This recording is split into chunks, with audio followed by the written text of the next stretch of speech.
Telecom spectrum is similar to Atma. It's Ajar, it's Amar, as the Bhagavad Gita describes. It has no physical form, yet it is omnipresent.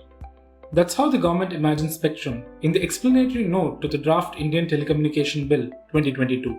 The bill, which will regulate the sector once it becomes an act, seeks to replace the existing legal framework governing telecommunication in India, comprising the Indian Telegraph Act 1885, the Wireless Telegraphy Act 1933, and the Telegraph Wires Unlawful Possession Act 1950.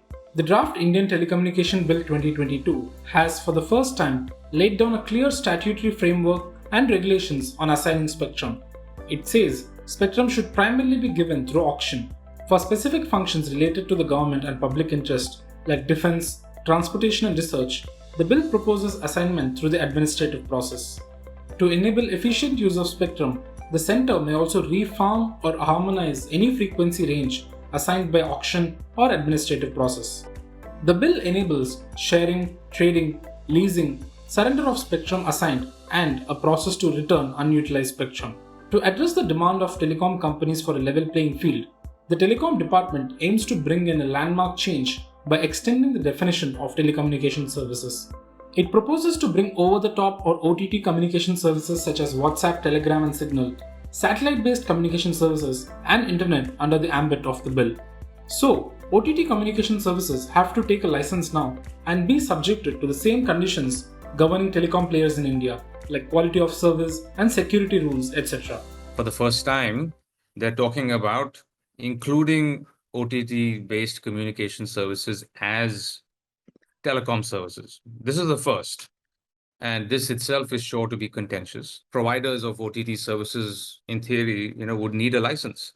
I think it is also, some would say, long overdue recognition of the concerns of the telecom operators in the sense, if you see what's happened in the last several years, ARPU dilution is a big problem. Like revenue is not just flatlining, but there's just no growth.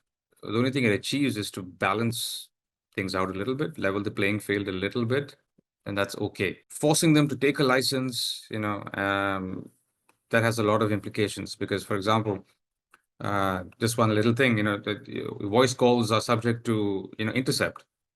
Something on WhatsApp, they claim end-to-end encryption. What happens there? Certain areas or topics that are under the jurisdiction of either state governments or the regulator and so on seem to be, at least it seems to, the language seems to suggest that it will be pulled back into a more central body, or in this case, it could be the DOT or something like that.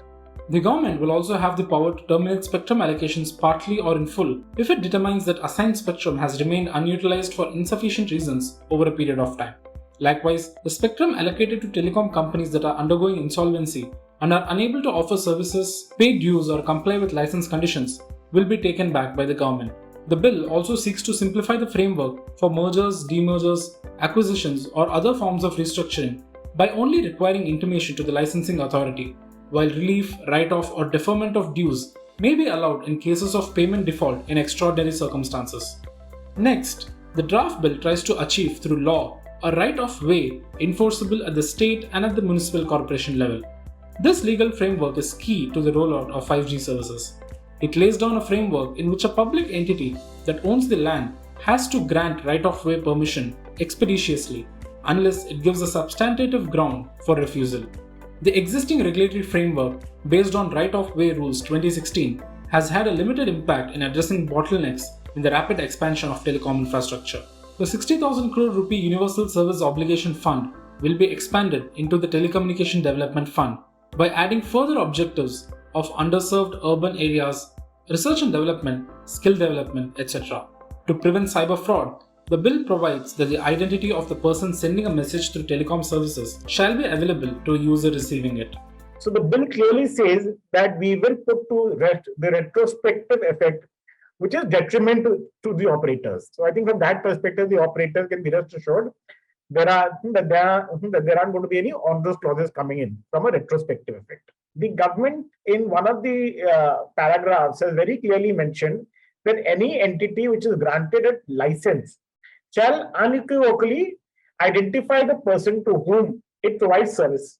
And I think with OTT players, considering the fact that they will also latch on to a telecom operator, I think it's important for them to also do a little bit of verification from their side, and that's been the demand of the telcos also. And from a security perspective, if you look at the wordings of the current bill as it stands today, the government is really very keen to build up the infrastructure in this country. So, the government has, the bill has a separate section on the entire right of way. The government has also said that the government can actually bring in a regulation to say that wherever the right of way has been granted, either by the central government or through a public-private partnership or even by a private operator, the government can push that you put in a concealed pipe and you give open access to all the facility providers. DOT has also not heeded the unanimous call from companies that the USO fund levy should be discontinued or suspended for a few years until the large unutilized surplus cash of around 60,000 crore is utilized. The bill also raises some concerns. Experts indicate that the centre cannot take coercive action against states or municipal corporations to impose right-of-way rules, as land is a state subject. More clarity is also required as to how the government plans to regulate OTT communication services under this bill. Analysts also worry that the bill will adversely impact the consultative role of the Telecom Regulatory Authority of India, weakening its position. It excludes the obligation of the government to consult TRAI on licensing issues. Overall, the bill places emphasis on the development of telecom infrastructure while covering new age services to keep up with the times. The proposed legal framework seeks to be future-ready, provides certainty regarding spectrum management, and reserves the penalty of imprisonment or heavy fines only for a small set of critical offences. If you like this video, share it and subscribe to Business Standard. For more news, views and insights, log on to www.business-standard.com. Do also follow us on YouTube, Twitter, Facebook, Instagram, Telegram and LinkedIn.